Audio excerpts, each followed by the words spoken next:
What were your kind of first impressions of Andre? What was he like to be around when you were in WWF?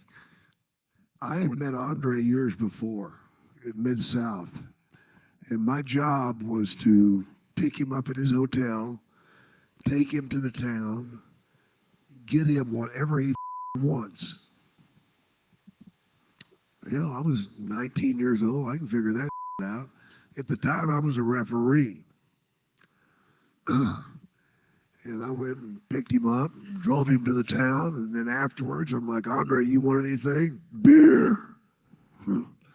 Okay.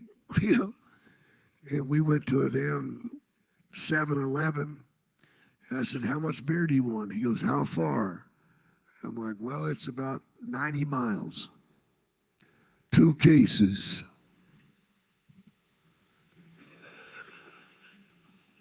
You can get more beer when we get there. No, I need 2 cases. Hell, I got 2 cases and a 6-pack. I've got a 6-pack for myself. And we drove, and I had to pull over and piss. When we drove, I had to pull over and piss. It's like I drink 1 beer and I got to piss 3. I don't know what the hell's wrong with my bladder just me over, man. I don't buy beer, I rent it. So here. Well, when we got back to Baton Rouge, I'm going through the back and I'm picking up all these cans and they're all empty. 48 cans of beer. Empty. So now I'm like, oh my God. And I'm looking at this, you know, the vans were back then. Everybody had shag carpeting in them. And I'm feeling the carpeting, trying to find his piss. Because I figured, you don't drink 48 beers and not piss. He could. That blew me away, man. I was amazed. But then when I went to the WWF, man, still he's Andre the Giant, man. 7'5", 550 pounds. He was a freak of nature, you know, and I always had a good time around him because we played cards together. He loved to play cribbage and he loved to play for money. And I loved to beat his big ass. When I started wrestling him, I didn't want to beat him as often as I did, you know? I want to piss this big motherfucker off. Well, I did want to ask you, because there's a Saturday night's main event in October of '88, and that's the first time you unleash the snake on Andre. And he sells it so well. Oh, yeah. What do you remember about that, and was he really terrified of snakes? I couldn't believe how well he sold that.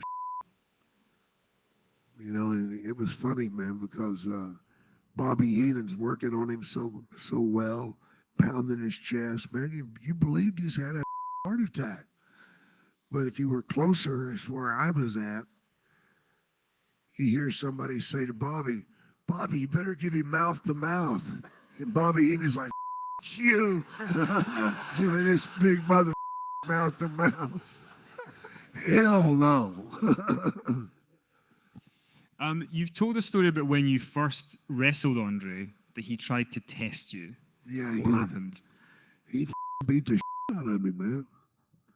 He tossed me around that ring like I was a rag doll. You know, I fought him, but it didn't matter. You know, he just grabbed me by the hair of the head and just chunked me. So after the match, I went back in the locker room and I called him out on it. And I said, man, what the is your problem? If you don't want to wrestle me, then fine. Don't wrestle me, but don't treat me like a piece of and toss me around like that. You know, I'm not built for that. And he looked at me and he said, okay, boss, we're okay now. He wanted to test me to see if I would fight back. I fought him back in the ring, but he just didn't know it. You know, I'm hitting that big mother with everything that I got. And all he done was, you know. I'm plastering his ass, man. One thing that's because obviously you guys had your big match at WrestleMania 5, you and Andre, but that year Big John Studd won the Rumble, and it kind of felt like maybe they were leaning towards Big John Studd and Andre, but I believe Andre hated Big John Studd, so that didn't. Because he did. Why did he hate him so much? Because John Studd on an interview called Andre a circus freak. Andre did not like that. You know, John said, I'm the biggest big man. He's not a big man. He's a circus freak. And Andre's, what? Oh, man. I know that during that match, the two of them would get at it. And I'm going, oh, my God, they're fixing to go at it, man. But John Studd didn't want to know his big ass. John Studd knew who the boss was. It was Andre. There's not a man on the planet that can stood in the ring with Andre. Period. And but by the time you guys are working together, it's 1989. How hurt is Andre behind the scenes because of how big he's getting? Yeah, he was in bad shape. He had back surgery and it hadn't gone well. And he couldn't get up and down. Well, if a guy can't get up and down, it's pretty simple. Don't knock him down. That's all I did when I was wrestling him. I made sure that he did not have to reach down and get me. I made sure that he didn't have to fall. I made sure that if he was going to stagger, he was going to be near the ropes where he could support himself, because he was losing his balance too with the back thing. And I nursed him through that, which was the right thing to do. You know, the last thing you want to do in the ring is expose your opponent's weakness. Because then if you do that, then you've got to attack that weakness. And if you do that, your match goes to so you don't do it. And I believe there was one time where Andre got bit by a snake, by one of your snakes, but didn't know that he had been bitten by a snake. Didn't even know it, man. I came to the locker room and I was scared to go in the locker room because I figured he's going to jump my ass on it. Their snake bit me. I'm just visualizing him choking me, you know. Well, I peeked my head in there. I'm like, Andre, are you okay? Yeah, fine. Let's play cards.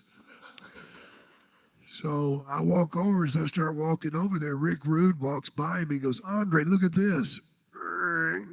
Pulls out a fang about that long. Then pulls out another one that's about that long.